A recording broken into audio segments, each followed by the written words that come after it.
Doctors froze the moment they saw what was hidden inside his back. Dear viewers, I wish you an emotional and captivating experience as you listen to this story. Please make yourselves comfortable, because what I am about to tell you is one of the most shocking and unforgettable medical stories you will ever hear. It all began with a man named Harold, a 70-year-old retired carpenter who lived a quiet life in a small town. For most of his years, Harold had been strong, practical, and resilient. He had built houses with his own hands, raised children, and endured all the hardships that life could throw at him. But in his old age, his body started to show the scars of a life spent in hard labor. His joints ached, his breathing was slower, and yet he never complained. Harold had always been the kind of man who preferred silence to self-pity. One summer evening, as he was sitting in his worn-out armchair by the window, Harold felt an itch on his back. At first, he ignored it, thinking it was nothing more than a mosquito bite.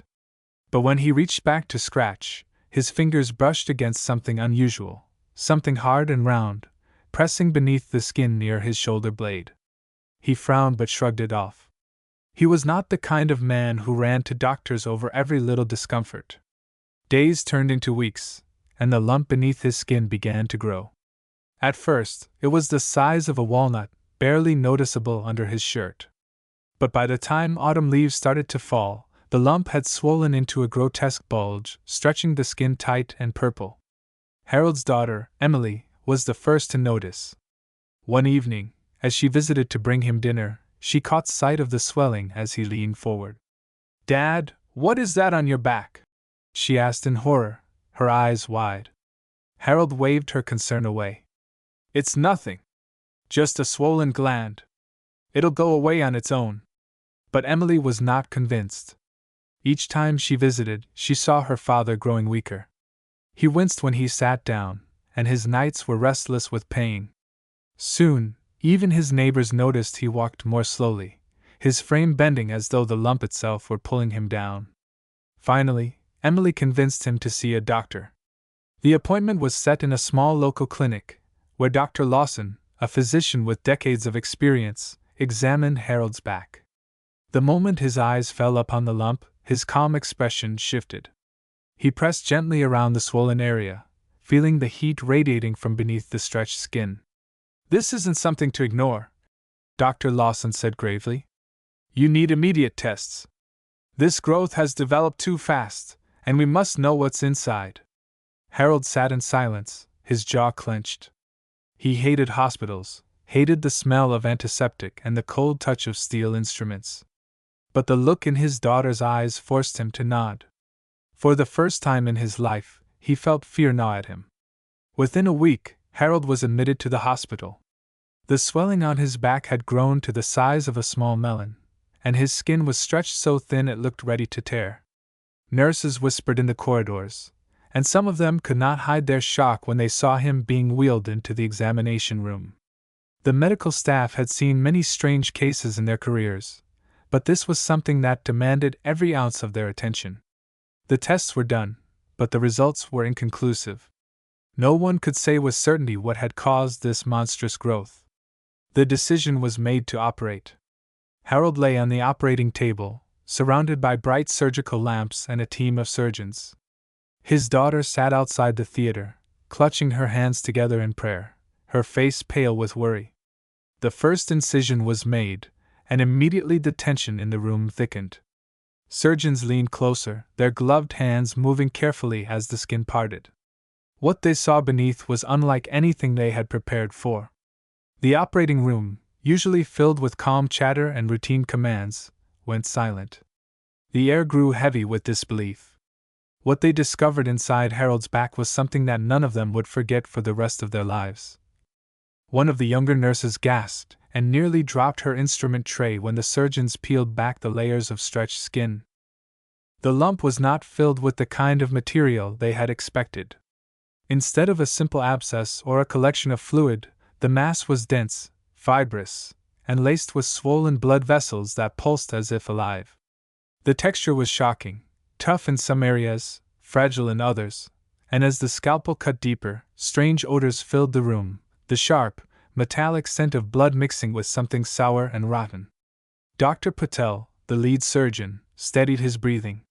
He had been in medicine for over 30 years, yet what he saw beneath Harold's skin forced him to pause. His assistant glanced at him, awaiting direction, but Dr. Patel's eyes were fixed on the grotesque interior of the growth. "Keep suction steady," he commanded finally, his voice low but tense. "We need to get this out." Outside, Emily could hear nothing, only the rhythmic beeping of machines behind the heavy doors and the muffled footsteps of passing nurses. She gripped the armrests of her chair so tightly that her knuckles turned white. Every second felt like an hour. She thought back to her childhood, when her father carried her on his shoulders through fairs and markets, his strong back steady and unyielding. Now that same back lay open under the harsh light of surgery, weakened by something no one had expected. Inside the operating room, the surgeons worked tirelessly. The mass clung stubbornly to surrounding muscle, its roots twisted like the branches of a gnarled tree. Each movement required precision. One wrong cut could lead to catastrophic bleeding. The anesthesiologist monitored Harold's vitals, calling out numbers in a steady rhythm, his calm voice masking the gravity of the situation. As the tumor was slowly separated, blood began to pool, and suction was applied furiously. Nurses exchanged quick, nervous glances, their brows damp with sweat beneath their masks. The smell grew stronger, more unbearable.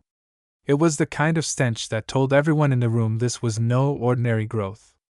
Hours dragged on. Finally, with one last careful pull, the surgeons lifted the mass free. It landed with a dull, sickening weight into a stainless steel basin, the sound echoing in the silent room. No one spoke for several seconds. The growth was enormous, grotesque in form, larger than anyone had expected.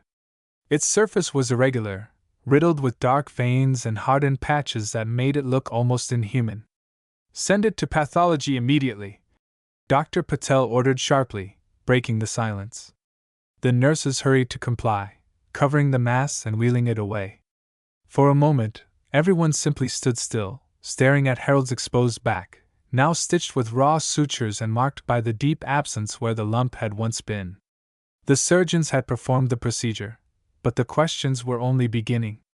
When Harold was wheeled into recovery, Emily rushed to his side. She had braced herself for the worst, but seeing him alive, breathing, though pale and weak, filled her eyes with tears. She reached for his hand, whispering, "You made it, Dad. You made it through." But she knew the battle wasn't over. The doctors hadn't told her everything. They had exchanged looks in the hallway, subtle and grim, the kind of looks doctors only shared when words were too heavy. Whatever they had removed from Harold's back was not something they encountered in ordinary cases. Later that night, in the quiet of the recovery ward, Dr. Patel met Emily outside her father's room. He lowered his voice, speaking carefully, as if each word needed to be weighed. "Your father is stable," he began. "The surgery went as well as it could. But the tissue we removed, it's unlike anything I've seen in recent years. We've sent it to the lab, and we will need to wait for results. Until then, we can only monitor him." Emily nodded, though her heart raced.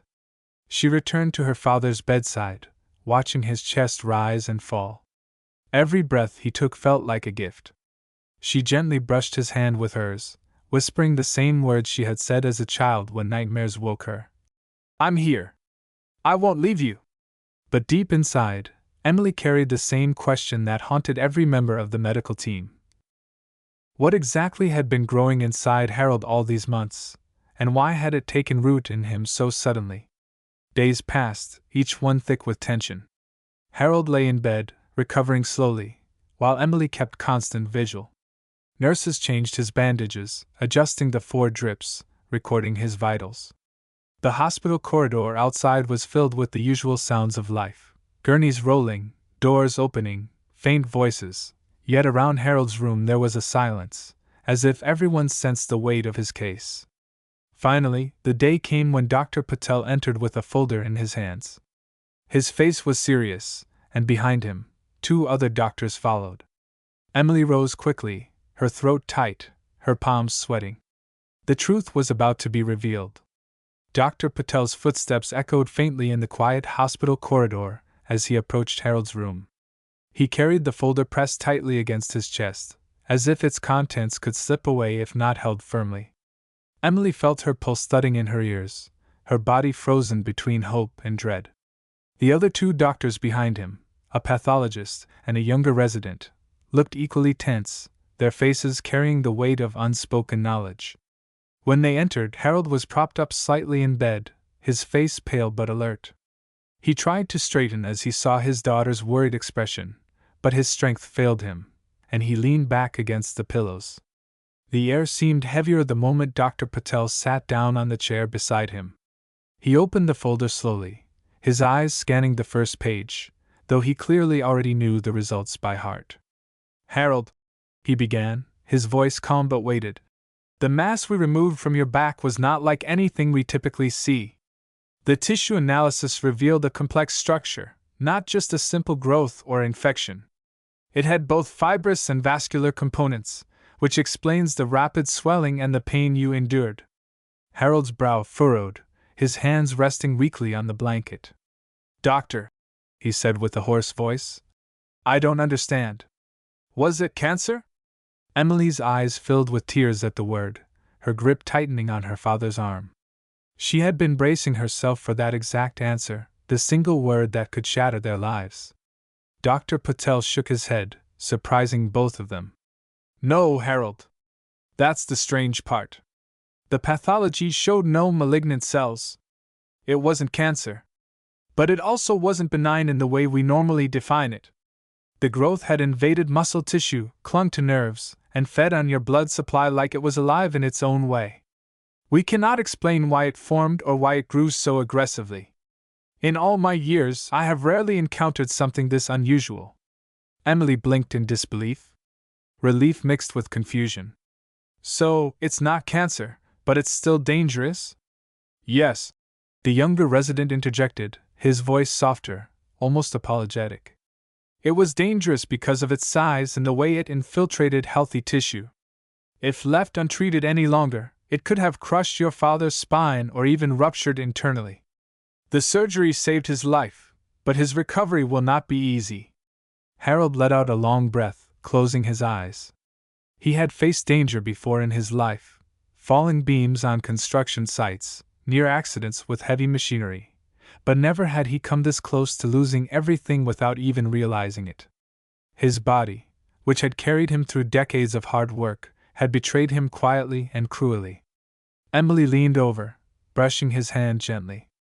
"You're here, Dad. That's all that matters now. You're alive." But in the days that followed, the mystery of the lump lingered. Harold's case spread quickly among the hospital staff. Nurses whispered about it in the break rooms, and doctors came by to review the surgical notes. Medical students requested to see the pathology slides, eager to witness something so rare. Harold became a name on everyone's lips, not as a patient with a routine condition, but as the man with the inexplicable growth. Meanwhile, Harold struggled with the aftermath of surgery. The pain was relentless, stitched deep into his muscles. Bandages were changed daily, the raw wound on his back reminding him of the nightmare he had lived through. Some nights he woke in a cold sweat, certain he could still feel the lump pressing against his skin. Emily often found him staring out the window, silent and distant, his once strong shoulders now frail beneath the hospital gown. One evening, Dr. Patel returned with another update. He sat with Harold and Emily, speaking in the same careful tone. "We've sent samples of the tissue to larger research centers. We need more eyes on this. The structure is so unusual that we cannot rule out rare conditions or environmental factors. Until we know more, we'll monitor you closely. This case will be studied, Harold, and your experience may help other patients in the future." Harold managed a weak smile. "If it helps someone else, then maybe this pain wasn't in vain." Emily's heart swelled with both pride and sorrow. She saw in her father the same man who had raised her with unwavering strength, a man who had taught her that life's hardships were to be met with courage, not fear. Weeks passed, and Harold's strength began to return, though slowly. With the help of a nurse, he took his first steps in the hospital corridor. Each movement was painful, but he pushed forward, one foot after another, Emily by his side, encouraging him softly. Patients and staff alike watched with quiet admiration as the old man shuffled forward, determined not to let the ordeal break him. But the story of Harold's lump did not end with his recovery. The samples sent to research centers returned with unsettling reports. Specialists confirmed that while the growth was not cancerous, it bore resemblance to conditions so rare they were almost unheard of. Some doctors speculated it could have been triggered by decades of exposure to dust and chemicals from his carpentry work. Others believed it was a genetic anomaly that had lain dormant for years, waiting to erupt. No single answer was definitive. For Harold, the mystery was less important than the simple fact of survival. He often told Emily, with a weary smile, "I don't care what they call it. All I know is, I was given another chance." Emily, however, knew the truth of what had happened was something that would never fully leave their lives. The scar on her father's back was more than a wound. It was a reminder of how fragile even the strongest lives could be, how quickly the body could turn against itself without warning. And for the doctors, Harold's case remained etched into their memories, a story they would recount for years to come, the day they opened a man's back and discovered something so unexplainable that the entire room had fallen silent. Harold's recovery became a story of endurance that touched everyone who witnessed it. Day by day, the sterile white walls of the hospital saw his struggle. He endured the relentless sting of sutures, the stiffness of muscles that once carried heavy beams, and the weight of uncertainty that hung over every conversation with his doctors. Yet, he carried himself with a quiet dignity, rarely complaining, even when pain stole his sleep. Emily never left his side. She brought him fresh clothes, read him the newspaper, and sometimes just sat in silence, holding his hand while the machines hummed in the background. She remembered vividly the night of the surgery, the way she had prayed in the hallway, trembling at the thought of losing him. Now, every morning she woke to see him breathing steadily, she considered it a small miracle. But not all moments were filled with hope. There were nights when Harold's fever spiked, when nurses rushed him with cold compresses and 4 drips. Emily stood helpless in the corner, tears burning in her eyes as she watched her father shiver under the weight of his body's struggle to heal. Each setback reminded her of how fragile he had become, how thin the thread of life could stretch. One morning, Dr. Patel entered the room with a seriousness that made Emily's heart drop. He carried another set of reports, the results from the larger medical centers that had analyzed the mass. Sitting down, he laid the papers on the bedside table and looked first at Harold, then at Emily. "We have more information now," he said quietly. "Your case has been studied by specialists across several institutions. What we found confirms the unusual nature of the growth. It wasn't malignant, but it behaved aggressively. The structure of the tissue suggests it could return if we don't monitor you carefully. For now, we will need follow-up scans every few months." Harold listened calmly, nodding. "So it could come back?" "There is a possibility," Dr. Patel admitted. "But the good news is, we removed it completely this time. If we stay vigilant, we can catch it early if it tries to grow again." Emily's throat tightened, but she forced herself to ask, "And what caused it in the first place?" Dr. Patel sighed. "We don't have a single answer. Some specialists believe long-term exposure to certain chemicals could have triggered abnormal tissue growth. Others suspect a rare inflammatory disorder. In truth, Harold, your case is already being added to international medical journals. What happened to you will teach us, and perhaps save others." For Harold, the explanation mattered less than the reality that he was still alive, still able to hold his daughter's hand. He smiled faintly, his eyes filled with tired wisdom. "I always thought my life was ordinary," he murmured. "Turns out even an old carpenter can give doctors something to talk about." In the weeks that followed, Harold was moved from the surgical ward to a quieter recovery room. The change was noticeable: fewer beeping machines, softer lighting, and a small window that let in the afternoon sun. It was here that he began to rebuild himself. A physiotherapist visited daily, guiding him through painful but necessary exercises. With each attempt to lift his arms, bend his back, or take a few steps, Harold felt the burning reminder of what had been cut from him. But he refused to give up. Emily often walked beside him, encouraging him with gentle words, her hand ready to steady him whenever he faltered. One afternoon, a nurse who had been present during the surgery stopped by. She stood at his bedside, her expression thoughtful. "Mr. Harold, I just wanted to say, I've been in operating rooms for over 10 years. But what I saw that night, when the doctors removed that lump, I'll never forget it. You are stronger than you realize. Most men would not have survived what you went through." Harold gave a small, tired laugh. "Maybe I'm too stubborn to let go." The nurse smiled and left, but her words stayed with Emily. She realized then that her father's survival was not just luck, it was his sheer will, the same determination that had built houses and carried families through storms. As the days turned into weeks, Harold's story spread beyond the hospital. Local newspapers caught wind of the unusual case, running headlines like dash. "Rare growth removed from retired carpenter's back." Dash. Strangers began to send letters of support, some sharing their own stories of unexplained medical struggles. For Emily, it was overwhelming, but also comforting. She saw how her father's suffering had become a lesson for others, a reminder of the fragile mysteries hidden within the human body. Still, the scar on his back remained a constant reminder. A jagged line ran across his shoulder blade, the flesh puckered and pink. Sometimes Harold would touch it absent-mindedly, his fingers tracing the roughness. He never spoke much about the surgery itself, but Emily noticed how often his eyes drifted toward the window, staring at the horizon as if searching for answers that would never come. Months later, when Harold finally returned home, Emily was by his side. His arm rested on hers as they stepped into the familiar warmth of his small house. The armchair by the window still sat waiting for him, worn by years of use. Harold lowered himself into it slowly, sighing with relief. "I thought I'd never sit here again," he said softly, gazing out at the street where autumn leaves blew across the pavement. Emily placed a hand on his shoulder. "You made it, Dad? And that's all that matters." But in the back of her mind, the image of that monstrous growth haunted her. The silence of the operating room when it was revealed, the look in the surgeon's eyes, the way the entire hospital seemed shaken by the discovery, none of it ever left her. For Harold, life continued, slower but more precious than before. Every sunrise felt like a gift.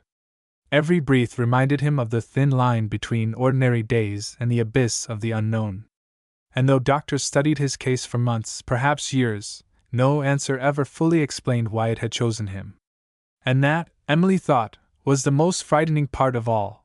The body could carry mysteries darker than anything one could imagine, hidden beneath the surface until the day they demanded to be revealed. Harold's life after the hospital became a fragile balance between gratitude and unease. Every morning he woke in his small house, the familiar creak of the wooden floor under his feet reminding him that he was alive, that he had been given a second chance. Yet behind that gratitude, there was always the quiet whisper of fear, fear that the lump, or something like it, might return. Emily visited him daily, often bringing warm meals and sitting with him at the old kitchen table. She tried to brighten his days with conversation, but she could never shake the memory of that night in the hospital. She remembered the way the surgeons had stood frozen, their gloved hands trembling, the atmosphere so heavy that it pressed against the walls. Even now, when she looked at her father's scar, she imagined the grotesque mass lying in the stainless steel basin, a sight that had unsettled even the most experienced doctors. The scar itself became a character in Harold's life. It stretched across his back, an angry line of flesh that healed slowly, pulling tight when he moved too quickly. When he showered, the water traced its uneven surface, and sometimes he stood there in silence, running his fingers over it, wondering why his body had turned against him in such a monstrous way. He often whispered to himself, "Why me? Why now?" But no answer ever came. Emily noticed his sleepless nights.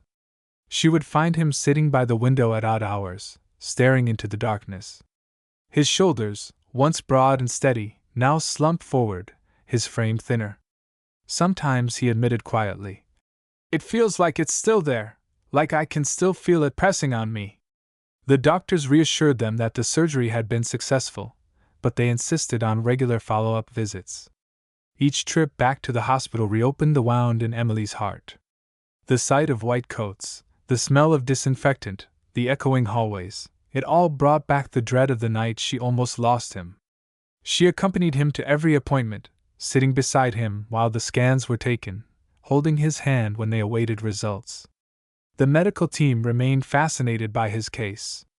Specialists visited, flipping through his charts, examining the scar, and discussing theories in hushed tones. Some suggested it had been a rare inflammatory growth, others spoke of a possible genetic abnormality triggered late in life. But no single explanation satisfied anyone. Harold was a puzzle, one whose pieces did not fit into any textbook. One day, Dr. Patel sat with Harold and Emily in a consultation room, his face solemn. "I want to be honest with you both," he said. "Cases like yours are not just rare, they are almost unheard of. The pathology has been submitted to international conferences. Your story is being studied by experts around the world. For medicine, this is important. For you, Harold, it means constant monitoring. We cannot predict the future, but we can stay prepared." Harold chuckled faintly, his voice dry but steady. "So I've gone from being a carpenter to being a medical mystery." Emily's eyes filled with tears at his attempt to lighten the moment. She knew the truth. Her father's ordeal was not over, not while questions remained unanswered. At home, life carried on with small rituals.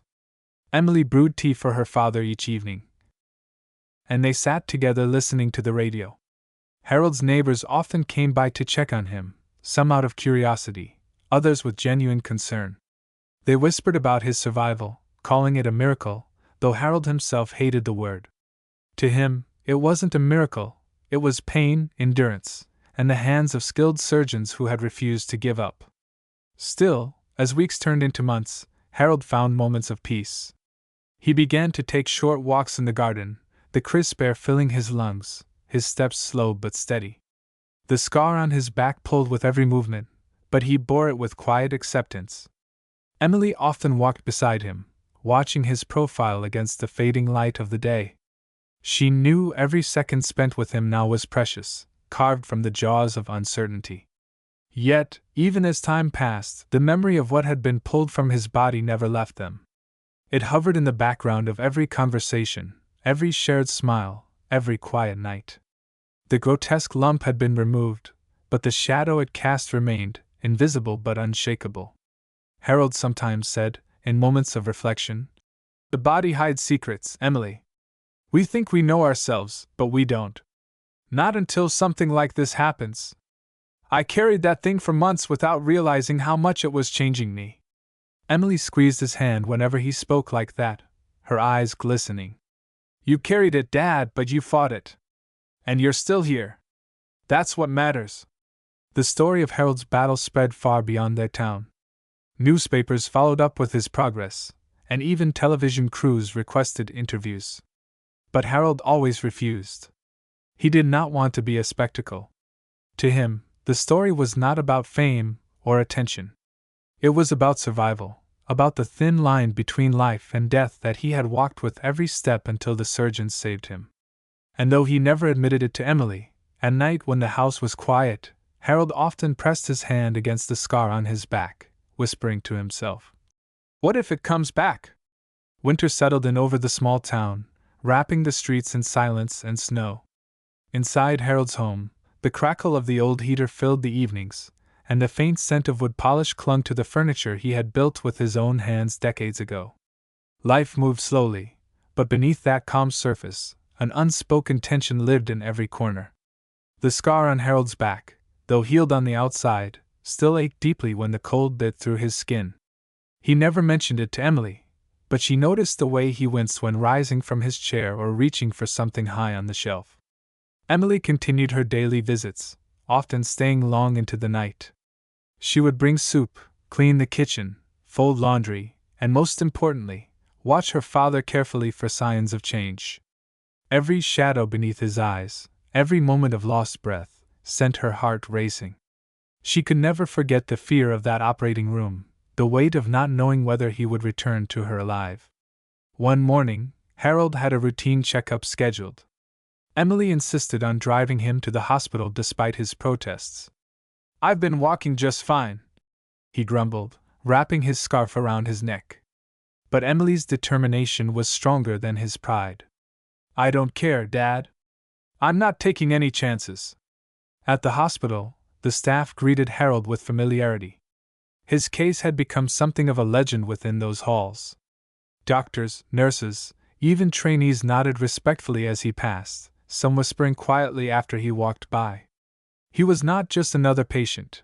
He was a man who had carried one of the most bizarre growths they had ever seen, a case that had challenged the knowledge of seasoned experts.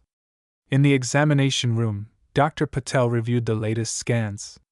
The images glowed softly on the monitor, showing Harold's spine and the area where the lump had once been.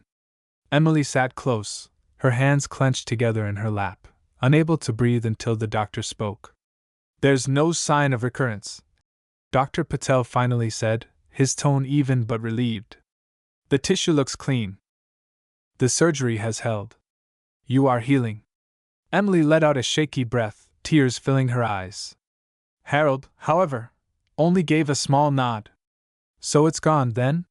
"For now, yes," Dr. Patel replied. "But we must remain vigilant. Cases like yours don't always follow the rules. We'll continue regular checkups. It's important that you report any new pain or changes immediately." Harold's lips curved into a faint smile. "I'll try not to be so stubborn this time." Emily's hand tightened around his, silently promising that she would never let him face another danger alone. The drive home was quiet. Snow fell softly against the windshield, and Harold stared out at the white fields rolling past. His mind wandered back to the carpentry sites of his youth, the sawdust in the air, the sting of chemicals, the splinters in his hands. He wondered if years of breathing in those invisible particles had finally betrayed him, if the life of work and labor had planted the seeds of the lump that almost ended him. He didn't speak these thoughts aloud, they weighed too heavily, and Emily carried enough worry already. At home, Emily brewed tea, setting the cups on the table where the afternoon sun filtered weakly through the curtains. They sat together, the steam curling into the air. For the first time in months, there was a moment of peace, no machines, no cold hospital lights, just father and daughter sharing quiet company. Yet even in this calm, the questions never fully disappeared. Sometimes, at night, Harold still dreamed of the operating table. He saw the faces of the surgeons frozen in shock, the bright lights burning above, the sickening sound of the mass being pulled from his body. He woke drenched in sweat, his heart racing, the phantom weight of the growth pressing on his back as if it were still there. He never told Emily about these nightmares, but the dark circles beneath his eyes betrayed him. The doctors continued their studies, sending reports to international conferences. Letters arrived from researchers who had read about Harold's case, asking for permission to use the data for their studies. Emily managed the correspondence, filtering through the technical jargon she barely understood. Each letter reminded her that what had happened to her father was not just a personal ordeal, but a medical mystery that carried lessons far beyond their small town. Harold himself, however, remained uninterested in the scientific fascination. He cared only about the simple things, the warmth of a cup of tea, the laughter of his grandchildren when they visited, the creak of the chair by the window where he could watch the world pass by. He had been pulled to the edge of death and returned, and that made every ordinary moment feel sacred. But deep inside, Emily knew the scar on his back was more than just a line of flesh. It was a silent reminder that the body could harbor horrors in secret, growing quietly until the day they demanded to be revealed. She would never stop watching over him, never stop fearing the shadow of its return. And Harold, though he never spoke of it, carried the same unshakable truth in his heart. Once the body revealed such a mystery, it could never be forgotten. The following weeks unfolded with a rhythm that felt both fragile and precious. Harold woke each day to the sound of birds tapping at the frosted window panes, and for him, even the smallest details of life carried new weight.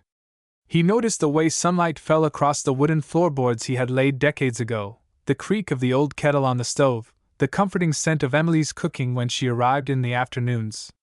These were the pieces of life he feared he might never see again when he lay unconscious on the operating table, and now he cherished them quietly, with a gratitude he could not put into words. Emily remained vigilant. She had taken it upon herself to track every doctor's appointment, every scan, every medication schedule. Her father sometimes teased her for hovering, but behind his smile he felt a deep comfort in knowing that his daughter refused to let him face anything alone. At night, when he saw her sitting by his bed with a blanket draped over her shoulders, he thought of how the roles of life had reversed. Once he had carried her, guided her, protected her, and now it was she who held his world together. Despite the reassurance from doctors that the growth had been fully removed, the atmosphere in their home carried a lingering shadow. Conversations often drifted toward the strange mass, even when they tried to avoid it. Harold admitted once, in a rare moment of openness, "It felt like a stranger living inside me. A thing that didn't belong, but had taken control anyway." Emily shuddered at the words, her imagination replaying the horror of what she had seen in the surgeon's eyes that night. The medical community's fascination grew. Articles appeared in specialized journals, describing Harold's condition in painstaking detail. Some called it a medical anomaly, others a unique inflammatory process. Researchers debated, papers were exchanged, and Harold's name was mentioned in conference halls far beyond his town. He remained unaware of most of it. He preferred not to think of himself as a subject in a textbook. For him, the only reality was the scar on his back and the pain that sometimes radiated deep into his bones. There were good days when he managed to walk slowly through the garden, his hands trailing along the cold iron fence as Emily kept close by.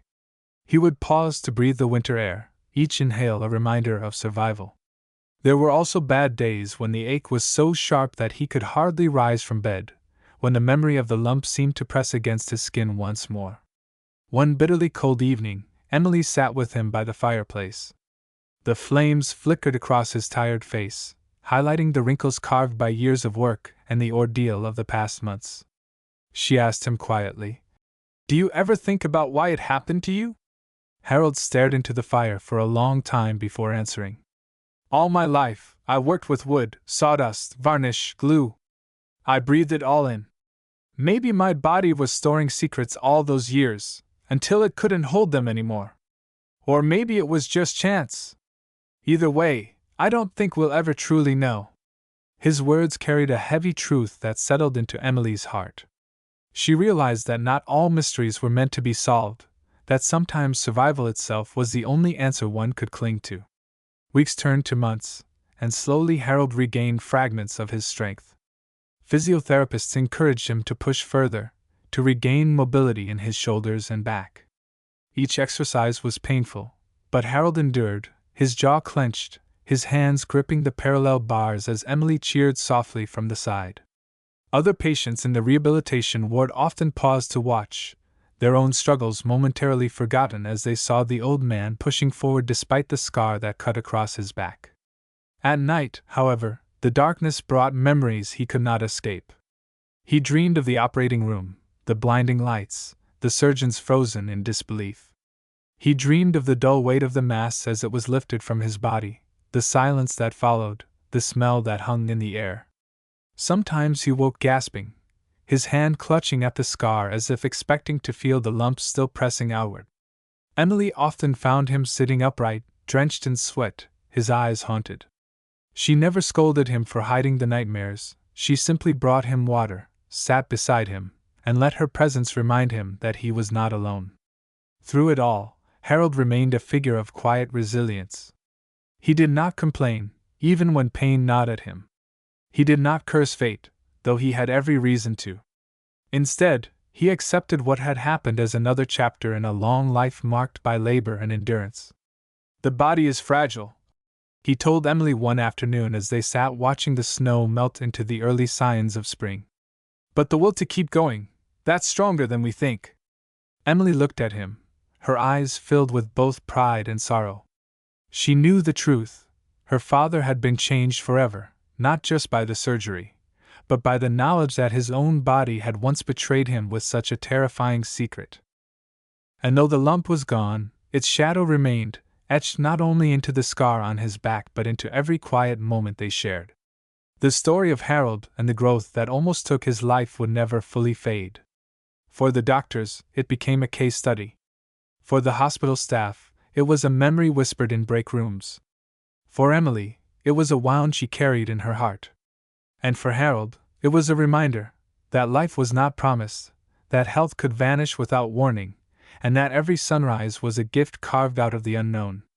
Spring arrived, and with it came a gentler rhythm to Harold's days. The snow melted, revealing the earth beneath, and the first buds of green appeared along the garden path he had once tended so carefully.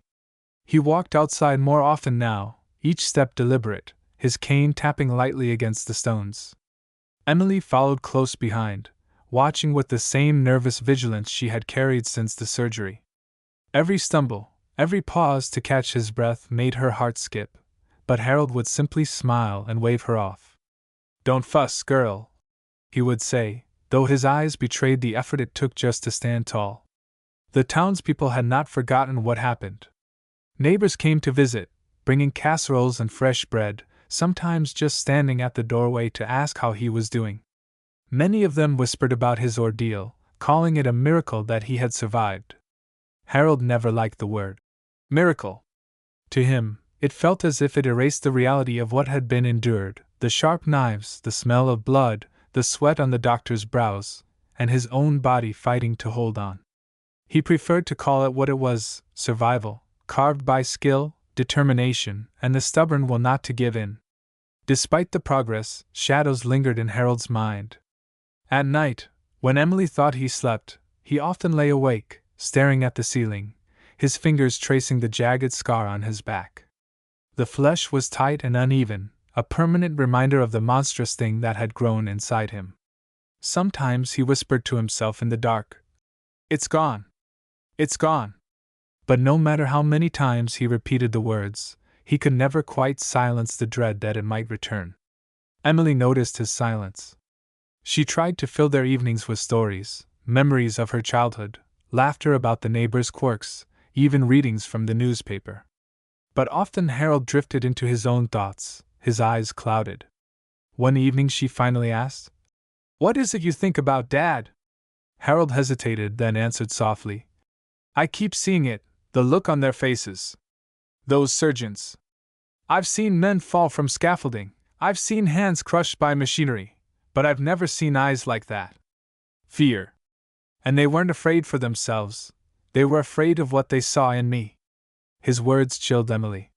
She realized then that the lump was not just a medical condition, it was a memory, a weight that he carried in his mind as much as in his body. Meanwhile, doctors continued to follow up. Letters still arrived from universities and research centers, requesting permission to use his case in studies. One professor even came in person, eager to interview Harold and examine the scar. Harold allowed it, though reluctantly.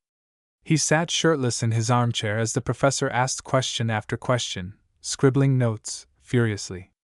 Emily watched the exchange, torn between pride that her father's survival was teaching others and anger that his suffering had become material for academic curiosity. After the professor left, Harold said simply, "Let them write what they want. If it helps someone else, then it's worth it." But Emily could see the exhaustion in his eyes. She knew that being reminded of the growth, of the night it was removed, reopened wounds that had never truly healed. The seasons turned, and Harold's strength continued to return, though slowly. He managed short walks alone, leaning heavily on his cane. He even began working with his hands again, sanding a small wooden box in his workshop. The smell of wood dust filled the air, and for a moment he felt like the man he once was, capable, steady, unbroken. But when Emily saw him leaning against the bench, his breath shallow, she rushed to his side. "Dad, please. You don't have to push yourself like this." He smiled faintly, placing the half-finished box in her hands. "I just wanted to make you something. To remind you that I'm still me." Emily held the box, tears stinging her eyes. The edges were rough, the lines uneven, but to her it was more precious than anything. It was proof that her father's spirit still burned, even if his body bore the scars of what had nearly destroyed him. As the years continued, Harold's story never faded. Doctors cited his case, students learned from it, and the memory of the grotesque mass lived on in medical journals. But for Harold and Emily, it was not science that defined the experience. It was the bond forged in those long nights, the strength discovered in weakness, and the reminder that life itself was a fragile, fleeting gift. And though he never spoke it aloud again, Harold carried one truth deep in his heart: the body could betray a man, but love, the quiet, unshakable love of a daughter who refused to leave his side, was stronger than any shadow lurking beneath the skin. Summer came, and with it a softness that Harold had not felt in many years. The garden bloomed in bright colors, the air carried the scent of lilacs, and children's laughter drifted in from the street outside. Harold sat in his chair by the window, the one that had been his refuge through illness and recovery, and he let the warmth of the sun soak into his skin. For the first time since the surgery, he felt as though life was not defined solely by pain and fear. Yet, even in these moments of peace, the scar on his back reminded him of everything he had endured. It pulled tightly when he moved, a line of flesh that itched in the heat, but more than anything, it carried memories. Every time his hand brushed against it, he was back under the surgical lights, hearing the silence of the room when the doctors saw what his body had hidden. That silence was louder than any scream, and it lived with him still. Emily had grown protective in ways she hadn't realized before. She accompanied him on walks, she cooked his meals, and she kept a watchful eye on his every gesture. She often worried that her father's stubborn independence would push him too far, but Harold surprised her. Instead of fighting her care, he accepted it with gratitude. "I used to look after you," he told her one evening as they shared tea on the porch. "Now it's your turn. That's how life goes." The medical visits never stopped. Every 3 months, Harold returned for scans and checkups. Each visit was a trial for Emily, who sat in the waiting room with her heart pounding, praying for clean results. Each time the doctors told them there was no sign of recurrence, relief washed over her, though she knew it was only temporary. They would always live with the possibility of the unknown. Word of Harold's case continued to spread. A journalist from a medical magazine requested an interview, promising to keep his identity private. At first Harold refused, but Emily convinced him that sharing his story might help others who ignored warning signs in their own bodies. He agreed reluctantly, and one afternoon they sat together in the living room while the journalist recorded his words. "I thought it was nothing," Harold admitted, his voice steady but tinged with regret. "Just a swollen gland, something that would go away. If not for my daughter, I wouldn't be here. I ignored the signs, and I nearly paid for it with my life." The article, when published, was shared widely. People wrote letters thanking Harold for his honesty, saying his words had pushed them to see doctors about their own unexplained pains and lumps. Emily read the letters aloud, her voice trembling, and Harold listened quietly, a small smile on his lips. He had never sought recognition, but knowing that his suffering had helped others gave him a sense of purpose. But even as life settled into this new rhythm, moments of fear returned. One night, Harold woke Emily with a cry. She rushed into his room to find him clutching his back, his face pale with terror. "It's there," he gasped. "I can feel it again." Emily helped him sit, her hands trembling as she ran her fingers over the scar. There was nothing there, no swelling, no lump, just the scarred skin beneath her palm. She whispered to him, calming him until his breathing slowed. But when she returned to her own bed, she lay awake, her mind racing. She knew the fear of recurrence was something they would live with forever. Still, Harold pressed on. He learned to live with the scar, the memories, and the constant uncertainty.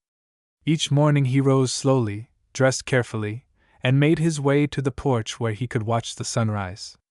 Emily often joined him, bringing 2 cups of coffee, and together they sat in silence, listening to the world awaken. For Harold, those moments were proof that life, fragile as it was, could still be beautiful. The doctors continued their studies, the journals continued their discussions, and the medical world moved forward. But for Harold and Emily, the story remained deeply personal. It was a reminder of how quickly the ordinary could become extraordinary, how a life built on routine could be shattered by a single hidden growth. And yet, through it all, they discovered something neither of them had fully understood before. Survival was not just about the body. It was about love, patience, and the strength found in the quiet moments between fear and hope. Harold often said to Emily, with a wry smile, "The lump took a part of me, but it gave me something too. It showed me what truly matters." And as the sun dipped low in the evenings, casting long golden shadows across their small home, Emily knew her father's words were true. The scar on his back was not just a mark of suffering, it was a testament to resilience, to the power of family, and to the fragile miracle of simply being alive. As the summer days stretched longer, Harold began to regain pieces of his old self. He spent hours in the garden, slowly trimming back the hedges, sometimes pausing to catch his breath, but always pushing forward. The neighbors, who had watched him leave for the hospital pale and weak months before, now saw him return to the soil with quiet determination. They often leaned over their fences to offer a kind word or ask how he was doing. Harold would nod, his short gray beard catching the light, and say simply, "One day at a time." Emily, however, never let down her guard. Every evening when Harold came inside, she asked the same questions. Did his back hurt? Had he felt anything unusual? Was there any swelling? Harold laughed at her concern but answered truthfully. He knew she carried the weight of his ordeal as much as he did. Sometimes, when she thought he wasn't looking, he caught her staring at his scar with a mixture of fear and relief. That scar had become a symbol, proof of survival, but also a reminder of what could return. The nightmares continued to trouble Harold. Some nights he woke drenched in sweat, clutching at his back, convinced the lump had grown again. The image of the operating room haunted him, the silence, the smell, the grotesque weight of the mass as it was removed. He never fully spoke of these visions to Emily, but she could see the exhaustion in his eyes each morning. She responded by being present, sitting with him at dawn, bringing tea, and simply holding his hand until the tremors in his mind faded. At one of his follow-up appointments, Dr. Patel shared something that stayed with both of them. "Your case," he said, placing a hand on Harold's shoulder, "is already teaching young doctors across the country. They are studying the images, the reports, the procedures. You've become part of medical history, Harold. What nearly took your life will now help save others." Harold absorbed the words slowly. He had never sought recognition, never imagined his name would be linked to medical journals and conferences. He thought of himself as a carpenter, nothing more, a man who built homes, not history. But now, his suffering had meaning beyond his own survival. When Emily heard those words, tears welled in her eyes. To her, her father had always been extraordinary. Now the world finally saw it too. Back at home, Harold began to write in a small notebook. At first, he only jotted down the dates of his checkups and the medicines he took. But gradually, his notes became something more, reflections on life, on resilience, on the strange fragility of the human body. He wrote about the fear of ignoring symptoms, about the pain of being cut open, about the gratitude he felt when Emily held his hand through it all. Writing became his way of making sense of what had happened, of turning suffering into lessons. One evening, Emily found him asleep in his chair with the notebook open on his lap. She read a few lines and felt her heart tighten. In his neat, steady handwriting, he had written, "The scar on my back is not just flesh. It is a story carved into me, one I will carry until my last breath. But it also reminds me that I was loved enough to be saved." As autumn approached, Harold's strength grew. He walked further each day, sometimes even to the edge of town where the fields stretched wide and golden. Emily often joined him, her arm ready to steady him if he faltered. To anyone else, these walks seemed ordinary. But for Emily, every step was a victory, every moment a gift that could so easily have been stolen. The townspeople continued to whisper about Harold's ordeal. Some said it was fate, others called it divine intervention. Harold dismissed both. "It was medicine," he said firmly.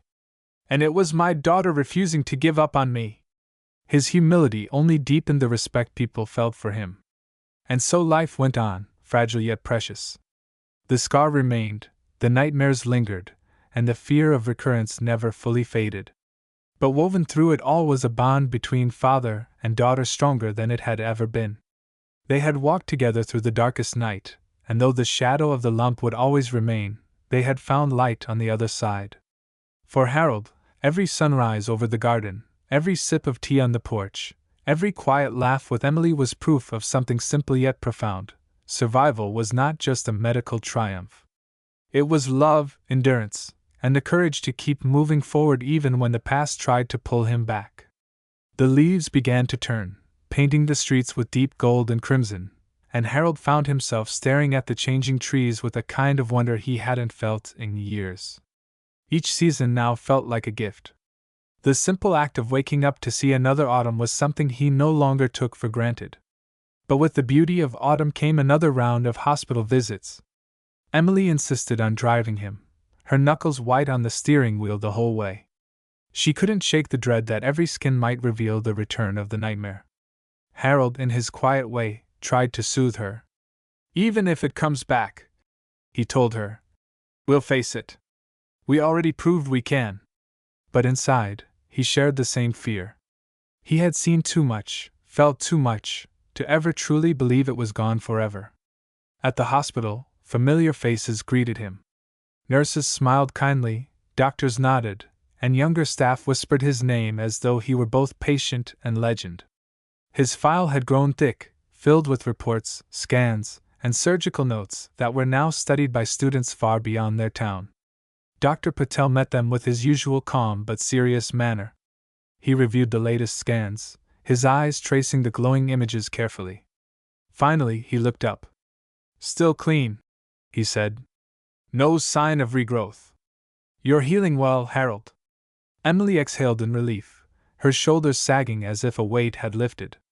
Harold gave only a small nod, but his eyes softened. He never let himself celebrate too loudly.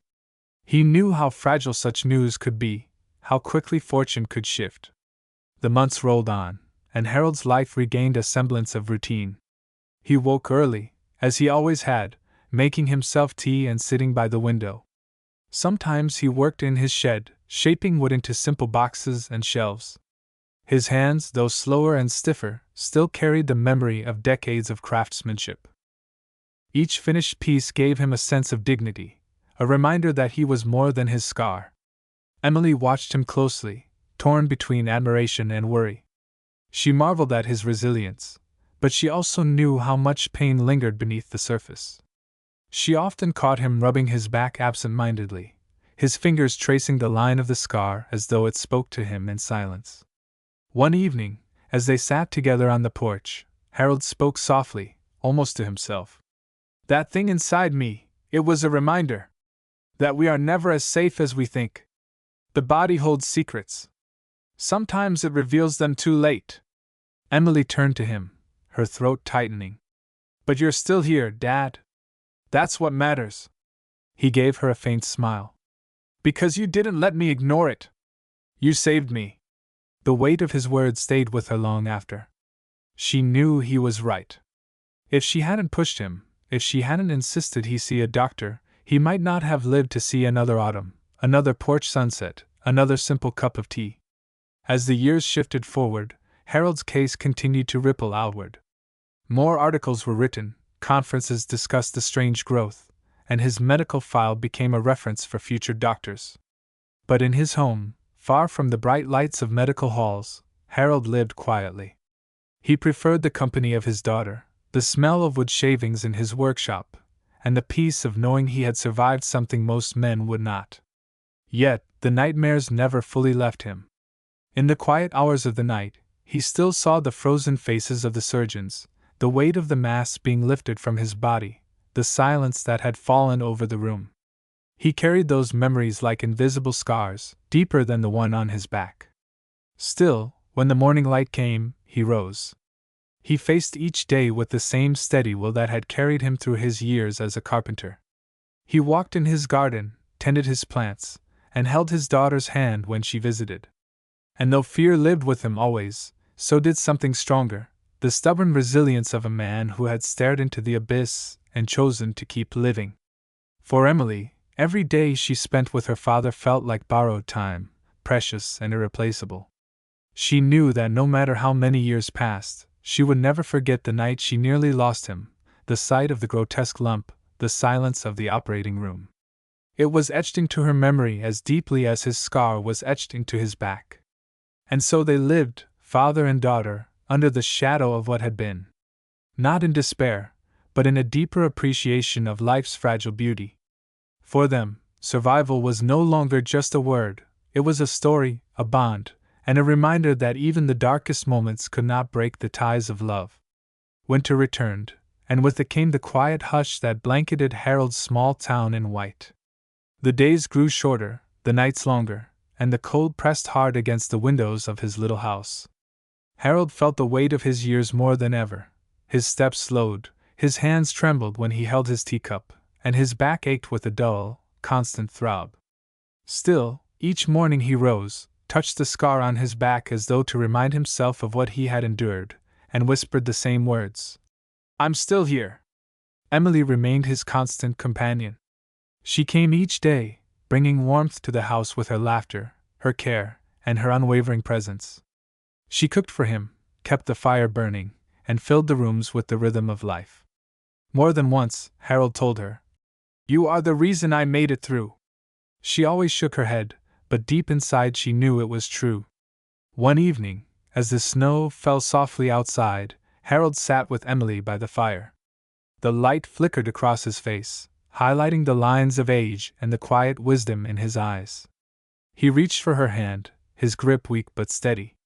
"I want you to know," he said slowly, "that what happened to me wasn't just suffering. It was a gift too. It reminded me of what matters. Not work, not recognition, not even the fear of what's inside us. It's family. It's you. You gave me the strength to keep going when I would have given up." Emily's eyes filled with tears. She squeezed his hand, unable to speak, the lump in her throat too heavy. She leaned her head against his shoulder, and together they sat in silence, listening to the crackle of the fire and the hush of the snow outside. Weeks later, Harold's health began to fade. His body, though resilient, could not fight time forever. Yet his spirit remained steady. He spent his last days in the comfort of his home, surrounded by the things he had built, the memories he cherished, and the daughter who never left his side. When the end finally came, it was quiet and peaceful. Emily sat by his bed, holding his hand, whispering to him the same words he once whispered to her when she was a child. "I'm here. I won't leave you." After his passing, Emily carried his story forward. She kept the notebook he had written in, its pages filled with reflections on survival, love, and resilience. She shared his words with her children and grandchildren, teaching them the lessons Harold had lived, to never ignore the body's warnings, to cherish each sunrise, and to never underestimate the power of love. In the years that followed, Harold's case continued to be studied. Doctors cited it in journals, students learned from it, and his name became quietly known in the world of medicine. But for Emily, none of that mattered as much as the memory of her father's hand in hers, his voice telling her that family was everything. The scar on Harold's back healed into silence, but the story it carried lived on, not just in hospitals and medical books, but in the hearts of those who knew him. His legacy was not the strange growth that had nearly claimed his life, but the strength, humility, and love with which he had faced it. And so the tale of Harold ended not with despair, but with a truth as simple and enduring as the man himself. Life is fragile, unpredictable, and sometimes cruel, but it is also beautiful, worth fighting for, and defined by the love we give and receive,